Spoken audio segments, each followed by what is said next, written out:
Um, I guess another question I have is another frog, though. Um, in the States, in the United States, a frog that is not usually seen in captivity as much anymore is the green and golden bell frog. So I just had Yeah. some questions about how it's doing. I know it's declined up to like 80% or more of its habitat, but like, what have you witnessed? Have you ever encountered a bell frog since you've been out there? Like, what, and I guess one last addition to the question is, do you see them overlap with the white tree frogs? With the green and golden bell frog, I did get to see them in the wild in Sydney when I was living in Sydney. So they one of their strongholds, a huge wetland, was cleared. I think it was the year 2000 when they had the Olympics here, and they put the Olympic Stadium right on top of their habitat. Wow. Um, I know it's a real shame. They did portion off some of the habitat and saved it, and there's a lot of like ornamental ponds around the stadium, so you can kind of go there and reliably photograph them on like wet summer nights. Um, but I didn't observe them with the white tree frogs, but for sure those areas overlap. I didn't personally see them hanging out in the same areas together, but they kind of do overlap in that region. But that's another favorite of mine, the green and golden bell frog. I've been aware of that since childhood. You know what I mean? It's a classic, isn't it, in all the books? And when I got to see them and the southern bell frog, two of my favorites in Australia, just blew me away. But those green and golden bell frogs, yeah, it's they are in trouble. I think they're doing a lot better down in Tasmania, I believe, and I think I've heard they've been introduced to New Zealand. So they've actually been introduced to places which are south of their range, where they seem to be thriving in and potentially doing better than the native range, which is odd. But yeah, no, it's a it's a species that I guess I think they're fairly, there's been a lot of captive breeding, hasn't there, with the green and golden bell frog. So they've been around in the pet trade. I remember in the UK and for you guys in the US. But it was an honor to see them in the wild. Like the first time you see one, I remember getting like bitten by ants because I was so enthralled, just sitting still on my knees, looking at this green and golden bell frog and got ants all, getting into my shirt and stinging me. Um, but no, an absolute all-time favorite of mine, the green and golden bell frogs for sure. But that makes it all the more sadder that you know those species that like are really people like gravitate towards, and then when they're in trouble, like or their future's uncertain, it just makes it all the more devastating, doesn't it? Yeah, it does. What, out of the different species in Australia, if we're talking the frogs, what's your, like, obviously we talked about the white tree frog, but like, do you have a favorite one that you go out and get pictures of, or that you work with and do conservation for? Like, what's the frog that you work with the most? I've got a few, but the the one that comes to mind for me locally are the barred frogs. So they're under the genus Mixophes, and these are big ground-dwelling frogs, size of your hand. The huge wide heads. They'll burrow during the day in the leaf litter, and they'll in the wet season you can come out and just put your spotlight on, and because they stand up so high, almost a bit like a cane toad kind of stance, you you can just like pick up the ice shine pretty easy. So some nights you'll walk over to one, and they don't move, so it makes it really easy to photograph. The only annoying thing is, rather than this amazing stance, they often drop down in a Ooh, sort of, to avoid a predator or just try and make itself crouch. So the images don't look as good when they do that. So you've got to try and get your images quick before they do that. But you'll some nights you'll see like one, and then a few meters later there's another one and another one, and you're just walking off into the forest, just counting one after another until you've racked up about 12 or 15 of them, and and again, absolute formidable predators. I've seen them chowing down on giant centipedes, just stuffing them in, and wow. those centipedes must be biting all the way down into the into the stomach, and the frog doesn't seem to be phased at all. Just shovels it right in. They'll ambush other frogs. They'll take tarantulas and scorpions and small snakes, and there's like I think 6 or 7 different species of them. I think there's been a split in some of them, like a genetic split. But the local ones we've got here, there's 2 I can go off and photograph reliably up in the rainforests, just an hour inland from where I live. So there's some of my local favourite ones. But Australia wide, I think the white-lipped tree frog has got to be up there, mate. If it's not my favourite, it's one of them.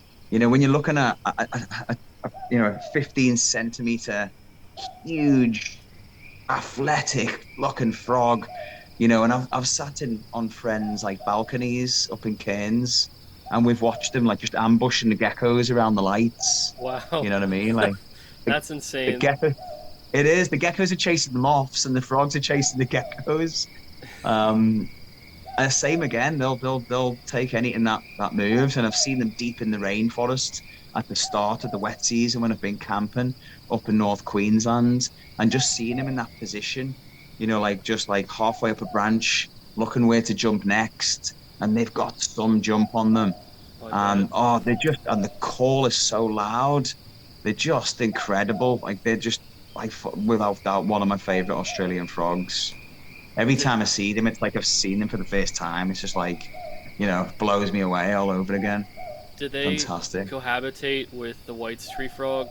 Like, do they eat them, or do they like are they willing to like share habitat, or how does that work?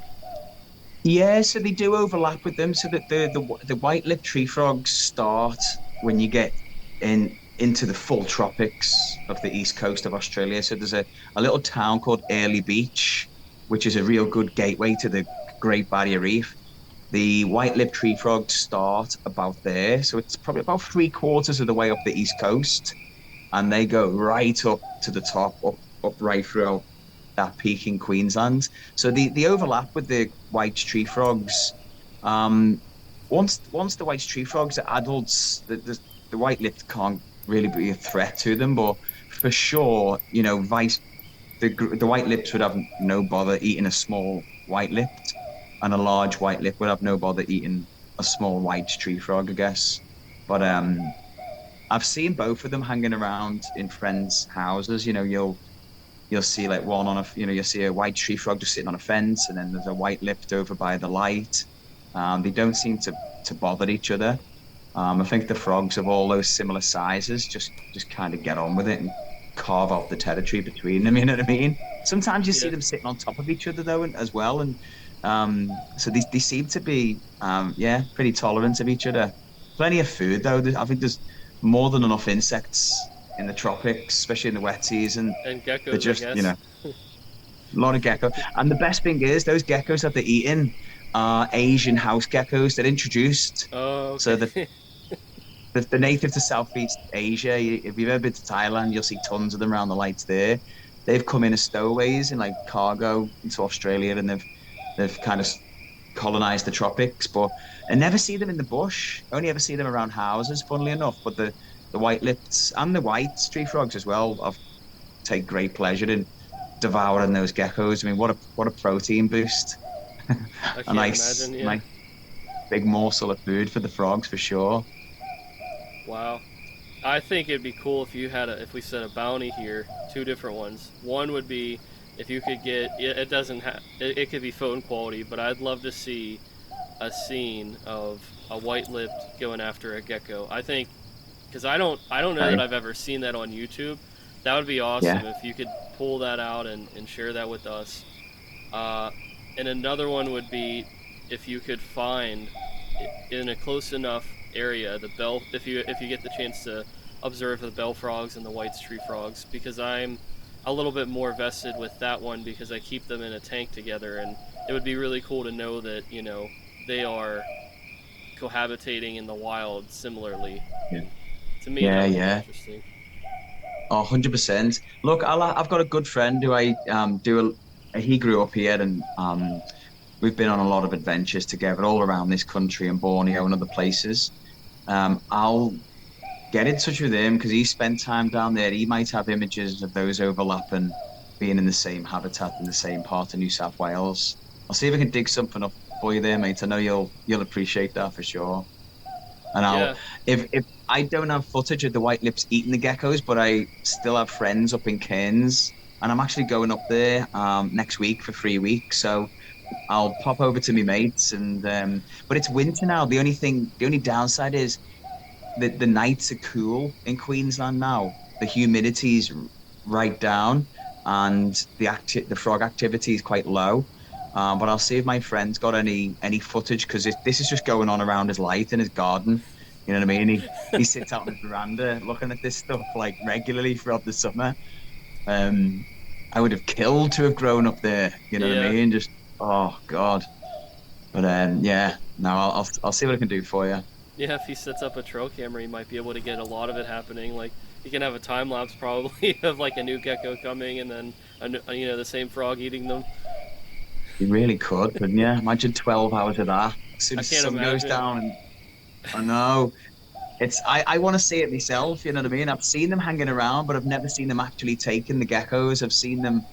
I've kind of been keeping an eye on when I've been in his house, for example, and everything does obviously come to the light: the insects, the geckos, the frogs. But the frogs were just a little bit out of range. They weren't right by the light when I was there. But he's observed it many, many times. Yeah, it's brilliant. I want to real quick take a look at some of your pictures here because I know you were talking about a frog. Now, can you see your Facebook page? Is it showing up? Yeah. Now, I was thinking I didn't want to show it because I wasn't exactly sure of the species, but when you were talking about the one with the large mouth, is it this one or is it a different species? It's a different species. That one's interesting though. That's called a Fletcher's frog, and they start life really interesting. They breed in very temporary, low nutrient water holes, and I'm talking like it could be like just a rut that a tire has dug in a car park of a national park.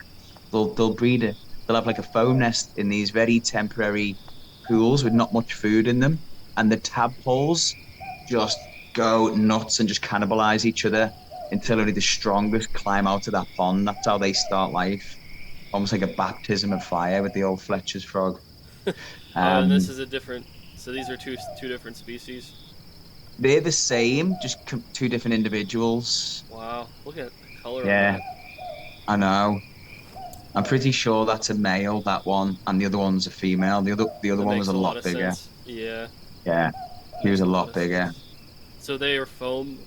They lay eggs in foam on In trees. foam. Wow. No, just in puddles on the floor. Oh, wow, that's even And crazier. it's and Aaron, it's usually where car tires have been, where they've just left a track in the mud and that fills it with water. That's the kind of areas they like to breed in.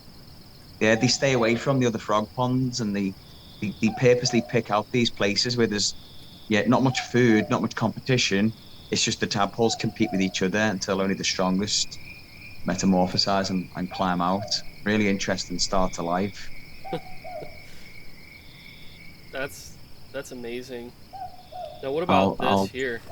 Oh, these are cool. These are called Stony Creek frogs. Look at the difference in the male and female there. Incredible. Do you know what? I was up in the Daintree rainforest up in the far north Queensland in the tropics back in 2020, and I've never seen so many frogs next to a bank. On the side of the bank, I could reach so there was a bridge going over the creek. We're up in croc country. I'm well aware there's crocs in these rivers, and I'm obviously getting as close as I can to the edge of the creek to get me images, but without getting taken by a giant salty. Um, and it was funny because I could see the croc eye shine in the distance.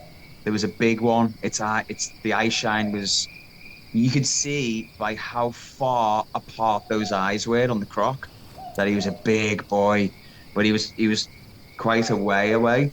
So I was just kind of keeping an eye on him, bending down, getting these images. But on the other side of the creek where I couldn't access Aaron, when I shone my torch over there, I've never, literally thousands of those things were on the other bank, which I couldn't reach. More frogs than I've ever seen in one place. I'll never forget it. And I was just out there alone at night. I did initially come out with a couple of people that are convinced to come out frogging with me, but they'd had enough by say 10 o'clock, and I'm just like I'm still stimulated till like 2 in the morning, looking for more stuff. But they really, I've got a strong memory of that, and they are just. I mean, look at them. Look at the difference in those males, bright yellow, and you wouldn't believe it, but you'll find them on vegetation up around waist and chest high, and you Wow. just looking at them going, "How did you get up?" They've got this, they do have disc pads, nothing compared to a your typical tree frogs, but they do have some ability to climb. But they just remind you of like a ranid or something that lives on the floor. But then when you see them up, perched, chest high, it just takes you by surprise. They're awesome, the Stony Creek frogs. That's interesting that so many different species have that ability, like the bell frogs too, with climbing. That's right. Um, Bell frogs are good at it. Oh, you classic, yeah. So these are the red-eyed tree frogs. You've got two species. This is the southern species, Litoria chloris. These, I can every wet season I can just drive 45 minutes to Mount Tambourine or Springbrook and literally see dozens, if not hundreds of them at the right time of year, just all breeding this big, long, drawn out quark, and they're just climbing on each other. The males are calling, you've got mating pairs, and it's deafening. And it's just it just batters your senses, when you're just sitting amongst these frogs there's only you in a dark forest, and there's just this loud, raucous of frog choruses all around you at every level, from the floor to above you to on eye line with you. These ones I photographed on what I posted. I actually pulled up at a place called Twin Falls, and I was about to do the walk, and I noticed there was no frogs calling in the actual rainforest. They were all calling from someone's property right next to the rainforest. So I knocked on the door, no one answered. I went into the front garden, and I kind of, I was trying to get their attention, whoever lived there, because I was like, I've got to photograph them. They must have a pond, and there's a lot of them in their garden. So I kind of walked around onto the property, and there was an elderly couple who lived there, and they just welcomed me in. And he said, "Oh, we've had researchers from the unis come up in the past, and they come every year. Help yourself, do what you want."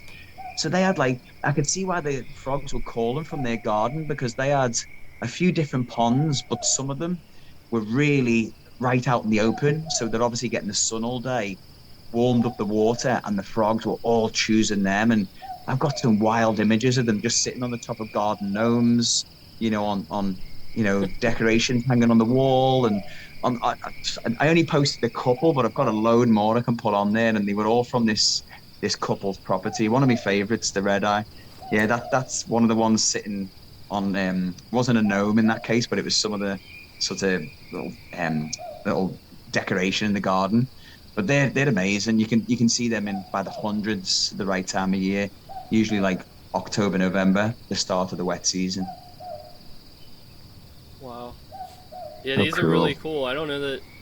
I don't know that. I mean, of course, people that are really into frogs and toads would look at this and say, "Oh yeah, sure, I knew that these were here." But I don't know. I'm not as I know a handful of the species, but some of these are newer for me to learn about. So it's really cool, and I like how you've got the sexual dimorphism here, the male and the female, right? Like this is the female in the back. Yeah, yeah. No, I love doing the comparisons like that. And you get one in focus and the other one just out of focus, and it just makes for a fantastic shot. Phil, what camera, if I can ask, what are you using to take these You know what? pictures? They're amazing. Honestly, Aaron, this is a camera I bought back in 2012. I've had it for 12 years now. It's a Canon 60D, and I've just got a really good macro lens screwed on. And I bought the camera for the trip in Borneo, and then that's been my topside photography camera ever since. And it's done me really well. And the images, as you can see, still come out really, really well. Oh, these are amazing. This is this is one of the giant burrowing frogs, another favorite of mine in Australia. This one's called its Latin name's Novella Hondae, and these burrow for 8 to 10 months of the year. They just hide from the dry season a good meter underground. As soon as the first rains come, the first heavy rains, they just explode out the ground in a frenzy of just gorging to capacity on each other, on other frogs. breeding. You know, they've got a few months to do the thing, and you come out at the right time of year. You can't miss these on the road. You just cruise the roads with the full beams on, and you can just see these huge frogs. They're like good 10, 12, maybe more centimeters in length, but just squat. And I mean, when you look at them closely, almost half of their body is a head. So you can see why they're just stuffing of the frog straight in. Absolutely not a bother at all. They look like a And Pac-Man frog. it does. That's what it really reminds me of the pixie frog as well, the African Yeah. bullfrog. I've got great memories of keeping them as pets. And this was on a recent trip up to Gladstone in October at the start of the wet season. And I caught these guys on the road. Um, but I do have some images I posted, I think, in March 2021. And there's an image of one of those eating I think it's a striped marsh frog. The image is from a while ago, but it's clearly stuffed the frog into its mouth. And it's actually, if you keep going further, um, and it really highlights just how cannibalistic these things are. Yeah, keep going.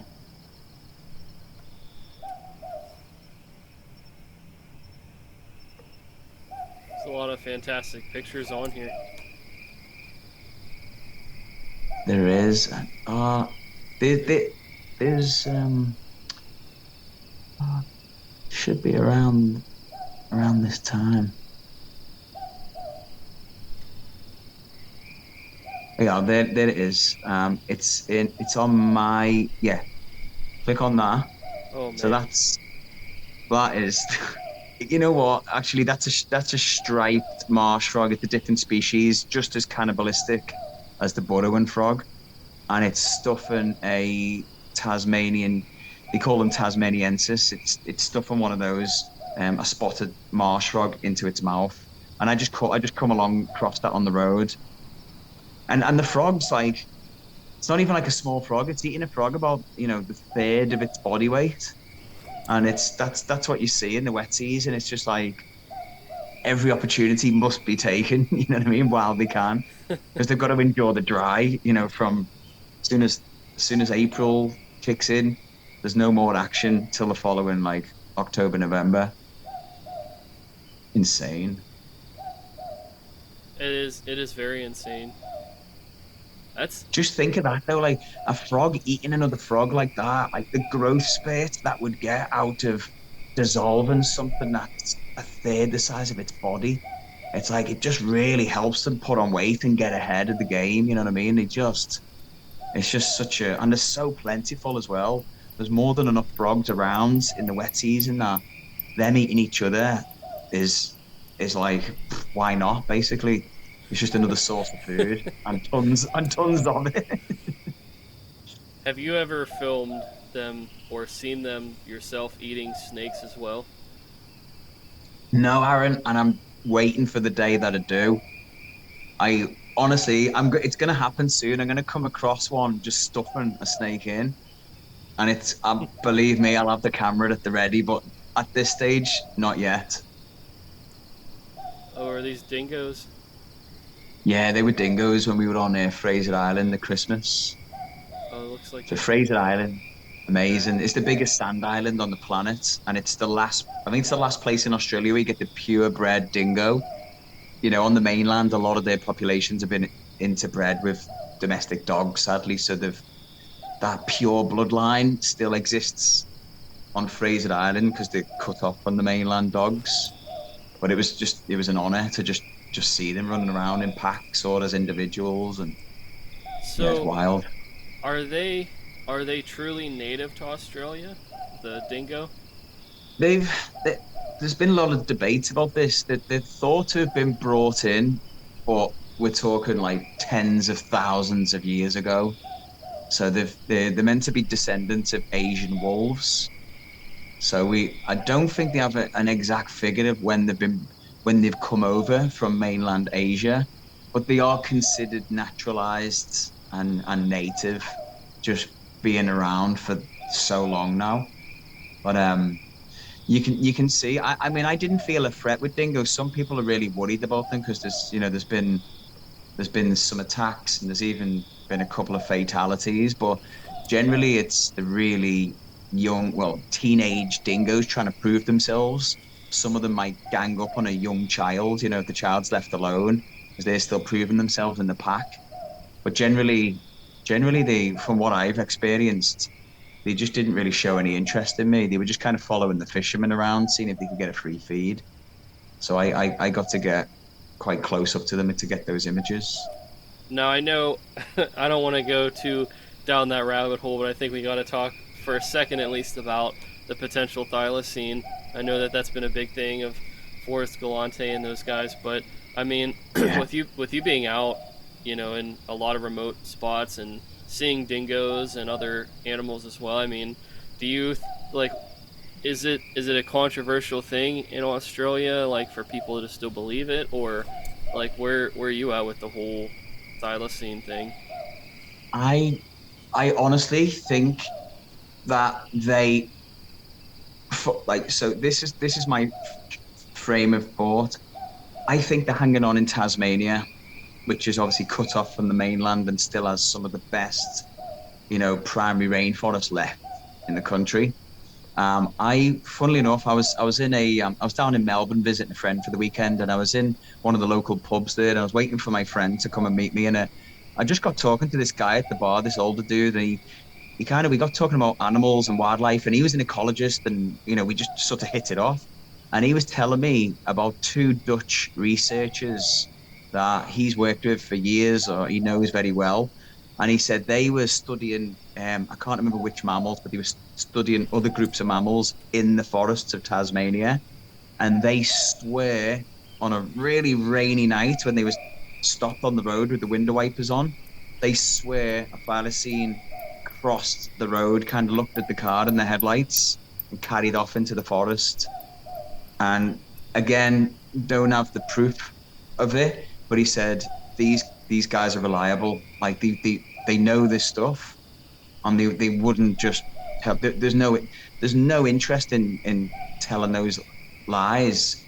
In because what he was saying is potentially they'll send mercenaries in there to wipe out the last few if they're seen there, because it could affect the logging industry, which is quite sinister when you think about it, isn't it? Yeah. He was like, he said if they are there, it would have to be managed very well because there's so much money at stake with the logging in Tasmania, which is a real shame.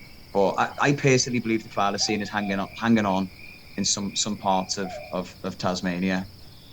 You And know what's from what he said, the yeah, craziest part that's it. about it?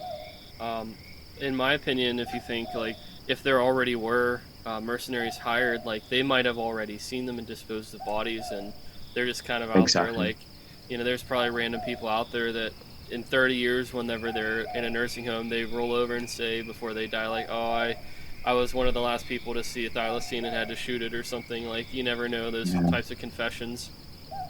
that's it.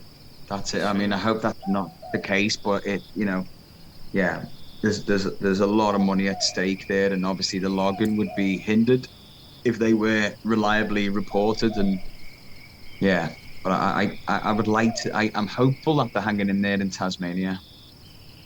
Yeah, I hope so too. To be honest, that'd be really cool. Hopefully, if anybody gets a shot of it, it's you with this.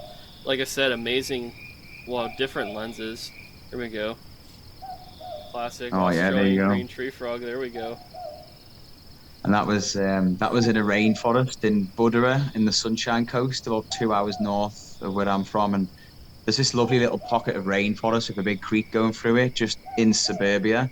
And we went for a walk at night. It only took us like 10 minutes before we seen the first white tree frog just hanging around in the low vegetation, about 1 foot off the floor.